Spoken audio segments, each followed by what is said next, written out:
Jeff Dufore. I'm 36 years old and I'm from Flint, Michigan.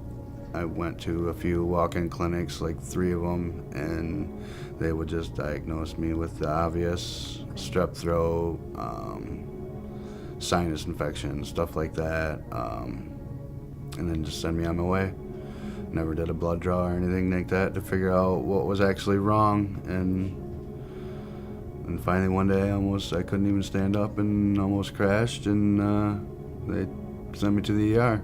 I kept asking people, telling people, what do you think, man? I don't know. I'm like, it's got to be something. There's something seriously wrong.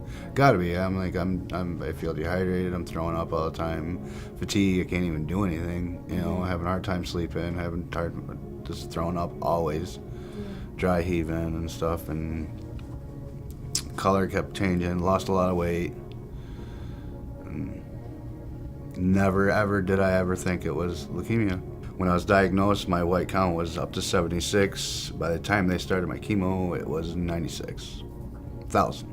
Normally, I think it's supposed to be between 4 and 12,000.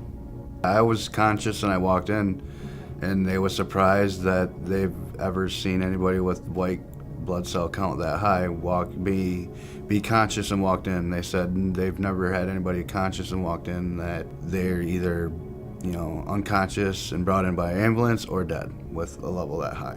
The clinical trial wasn't until I came in to do the bone marrow transplant, and that's when they offered the clinical study. It was from the bone marrow transplant. They explained it to me and then just asked me if I wanted to do the study, and I told them, yeah, might as well. It's it's extra treatment, and heck, it's free extra treatment, at that. So, and if it helps, it helps. If it helps me, it's got to help other people too. Feel pretty much back to normal almost.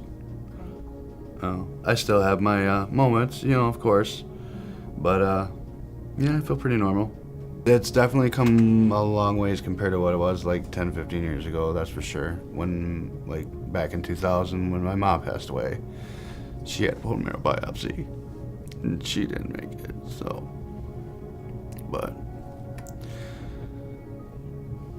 that's one of the things that makes me keep trucking every day.